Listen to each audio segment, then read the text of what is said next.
There was a man sitting alone in a hospital parking lot at 2 in the morning, and he hadn't moved in over an hour. Not because he was tired, not because he was waiting for someone.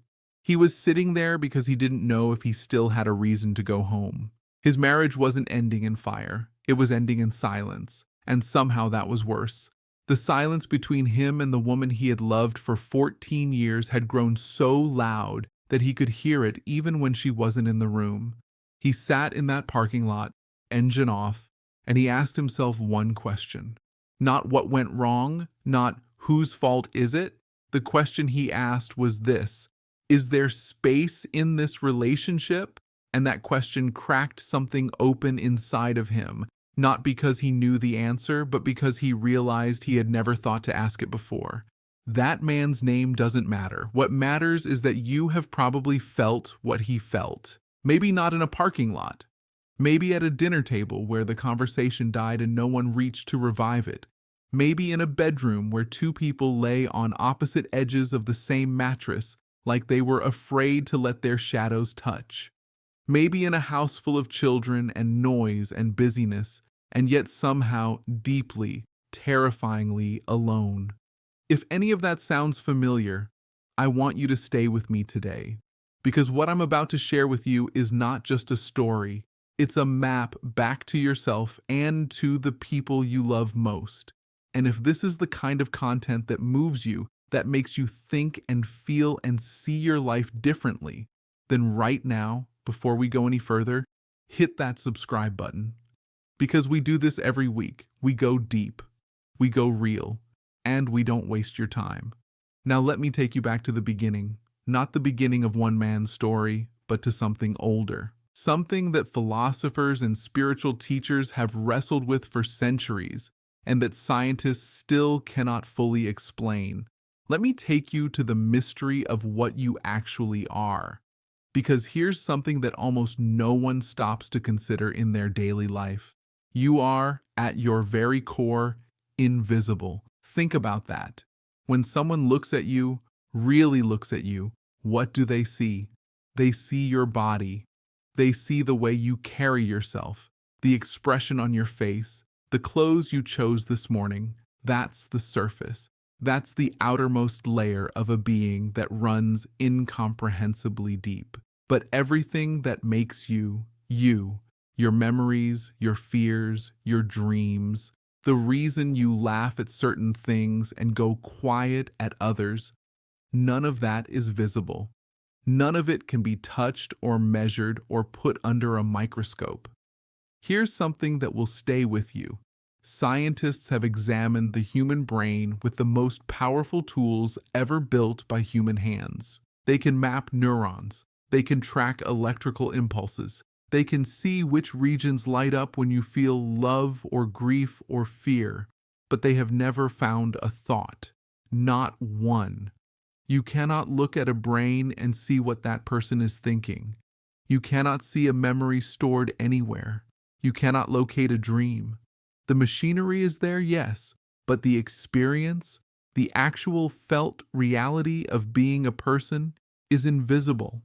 And if your thoughts are invisible, if your memories and your inner world are invisible, then consider this.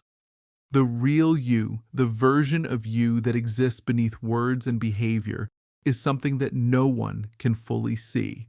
Not your partner, not your parents, not your oldest friend, not even yourself on most days. Now close your eyes for just a moment. You can do it even while you're listening. Think back to when you were 10 years old. Picture the home you lived in, see the front door, walk through it in your mind. Look at the walls, the furniture, the light coming through the windows. Can you smell it? Can you feel the door handle in your hand? Can you hear the sounds of that place? That memory, maybe 30 or 40 or 50 years old, just arrived in your mind in an instant, fully formed, vivid, real. But where was it living all this time? You didn't think about it yesterday. You might not have thought about it in 20 years. So where did it go? Where does a memory live when you're not remembering it? No one knows. Not really. Not with certainty. It's one of the great invisible mysteries of human existence. And the point isn't to make you feel small in the face of that mystery. The point is to make you feel vast, because you are not just a body walking around in the world. You are not just a mind running its daily programs. You are something that contains entire lifetimes of invisible experience, and that experience makes up who you are in ways that no one can fully see or measure or define. Now bring that understanding into your relationships, because here is where everything changes. When you look at the person you love, your partner, your child, your closest friend, you are seeing at most the outermost layer of who they are. You see their body, you see their expressions, you hear their words, you react to their behavior. And yet, underneath all of that, there is a world that is just as vast and invisible and unmappable as your own. There is a child they once were, standing in a house you've never visited, feeling things they've never fully put into words. There are fears they carry quietly, not because they're hiding them, but because they don't even have language for them yet. There are memories that surface at unexpected moments and shape how they respond to you in ways neither of you fully understand. And here's the painful truth that most people never sit with long enough to really feel. When you argue with someone you love, you are almost never arguing about what you think you're arguing about. You are two invisible worlds colliding. Two people who can only see the surface of each other, trying to make sense of something that lives far beneath the surface. And yet, and this is where something extraordinary becomes possible, there are moments, rare and quiet and almost sacred, where years chasing it back, not always knowing what we were chasing or why it felt so important. That feeling, that sense of presence meeting presence, is what makes a relationship worth having. Space is something closer to what you feel in a cathedral, or standing at the edge of the ocean, or lying on your back in a field on a clear night looking up at stars. It's the feeling that there is room to breathe, room to be wrong, room to be complicated, room to be something other than the role you've been assigned. Space in a relationship means that when you say something, there is room for the words to land before a response comes flying back at you. It means that when you share something that scares you, the other person doesn't immediately try to fix it or explain it or minimize it. They just hold it with you for a moment. That's space, and most of us are starved for it. Think about how we fight.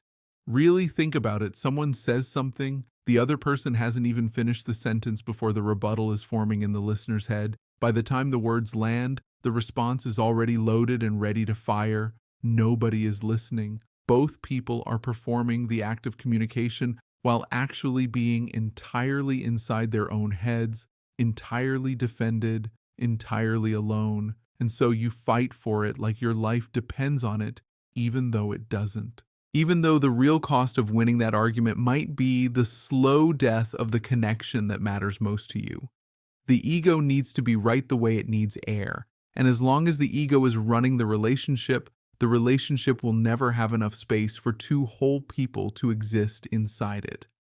Now I want to pause here and ask you something directly. Think about the last time you had a conflict with someone you love. Who are you trying to protect? Not on the surface, not what you were arguing about, but underneath that. And nobody wins, and the space shrinks. Now here's something I want you to really sit with, because it's the piece that most relationship advice never gets to. You cannot give spaciousness to someone else if you haven't found it inside yourself. This is not a cliche. This is a practical, structural truth about human connection. If your own inner world is cluttered, if you are constantly reacting, constantly defending, constantly running the mental programs of self-justification and grievance and anxiety, you will bring all of that noise into every relationship you have. This is why so many people who genuinely love each other still can't seem to reach each other. They are performing love, doing all the right things, saying all the right words, but they are not being present. They are not actually there. And the people around them know it even if they can't articulate it, especially children. Children are extraordinarily sensitive to the quality of a parent's presence. They may not be able to name it, but they feel it in their bodies when you are physically in the room but mentally somewhere else entirely. And what they feel in those moments, what gets wired into them without either of you knowing it, is that they are not worth your full attention, that they are somehow not enough to pull you back from wherever you've gone. Not fixing, not talking, not planning the next conversation. Just noticing. He noticed when he was in the room, but not really there. He noticed when his wife would say something, and instead of actually hearing her, he would immediately begin categorizing it. Is this an attack? Is this a complaint? Do I need to defend myself? He noticed how exhausting it was to live like that. He started looking at his wife the way he used to look at her before he decided he already knew everything about her, and she felt it. She didn't know what to call it. Ask them what they were like as a child, something small that made them feel safe. Ask them what they're most afraid of in the world. And then, this is the hard part, don't respond. Don't immediately share your own version.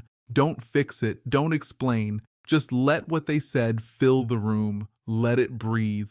That's spaciousness, and it can change everything. Right now, if this has touched something in you, I want to hear about it. Drop a comment below and tell me, what's one relationship in your life that needs more space? You don't have to use names. Just say it out loud, even in text, because there's something powerful about naming the truth, about letting it exist outside of your own head. And if you think someone in your life needs to hear this today, a friend, a sibling, a partner who's been running too hard and too fast to stop and breathe, share this video with them. Sometimes the most loving thing you can do for someone is hand them something that says what neither of you has known how to say. Because here's what it all comes down to. Relationships don't fail because people stop loving each other. They fail because people stop being present with each other. The love is often still there, buried under years of busyness and defense mechanisms and the accumulated weight of every argument that never got resolved. The love is there, but it can't reach the surface if there's no space for it to move through. And the presence that a relationship needs, real, full, unhurried presence, doesn't come from trying harder. It doesn't come from better communication techniques or a weekend retreat or a new approach to conflict resolution. The most important question you can ever ask about a relationship is not, are we compatible? Not, do we communicate well? Not even, do we still love each other?